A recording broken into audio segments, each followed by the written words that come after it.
نجوى قرأت تاني بس على مهل، لان اكيد برضه الدقايق اللي انت قريتي فيها كل اللي موجود ما لميتيش كل اللي انا في البحث بتاعي. اتكلمت عن ما سبق، وقلت حاجات من اللي موجوده، الحاجات اللي خصوصا الحاجات اللي شوهت حتى لغه الحوار. لغه الحوار ما بين الشباب، امشي في الشارع كده وشوف الشباب بيقعدوا يقولوا ايه لبعض. انا دي ذكرتها.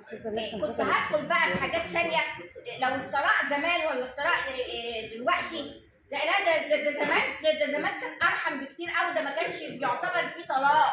ده دلوقتي في حاجات تانية، ولو تفرعت لها اكتر، اصلا الدراما التلفزيونيه ما عادتش بتجيب مشكلات من دي ابدا.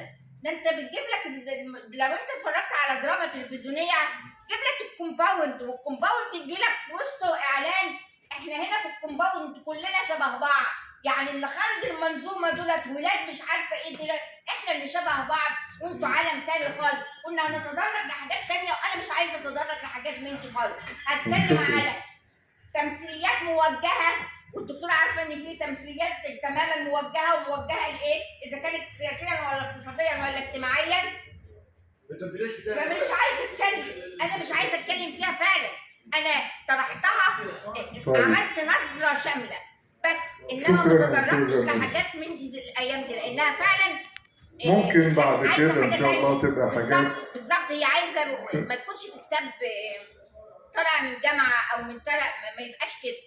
شكرا بس جزيلا. انا تعمدت ان انا اعمل كده، يعني هو في تعمد فعلا. الاستاذ محمد العزوني في